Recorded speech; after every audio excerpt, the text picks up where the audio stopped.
കുട്ടികൾ ചുവരിൽ കുത്തിവരക്കുന്നത് അവരുടെ മനസ്സിൻ്റെ സ്വാഭാവികമായിട്ടുള്ള ഒരു എക്സ്പ്രഷനാണ്. അപ്പോൾ അതിന് ചില ഗുണങ്ങളുണ്ട്, ചില കാരണങ്ങളുമുണ്ട്.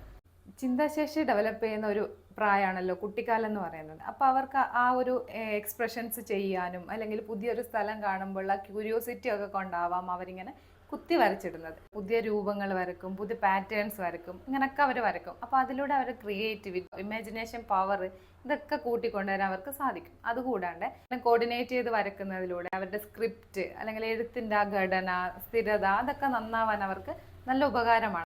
കുട്ടികൾ വരയ്ക്കുമ്പോൾ നമ്മൾ അവരെ നിരുത്സാഹപ്പെടുത്താതെ പകരം അവർക്ക് കുറച്ചും കൂടെ സപ്പോർട്ട് കൊടുക്കുക. അവർക്ക് ചിത്രം വരയാനായി ഒരു സ്പേസ് നമ്മൾ ഉണ്ടാക്കി കൊടുക്കുക. ഒരു വൈറ്റ് ബോർഡ് അല്ലെങ്കിൽ അവർക്ക് ഇൻട്രസ്റ്റിംഗ് ആയി തോന്നുന്ന ഒരു വാൾ പേപ്പർ ഇട്ടിച്ചു കൊടുക്കുക. അവിടെ അവർ വരച്ചോട്ടെ. അവരുടെ ചിത്രങ്ങളെ നമ്മൾ കുറച്ചും കൂടെ ഡീപ്പായി അനലൈസ് ചെയ്യും. അവരോട് ചോദിക്കുക എന്താണ് വരച്ചത്, അത് അവരുടെ എക്സ്പ്രഷൻസ് എന്താണെന്ന് നമുക്ക് മനസ്സിലാക്കാനും സാധിക്കും.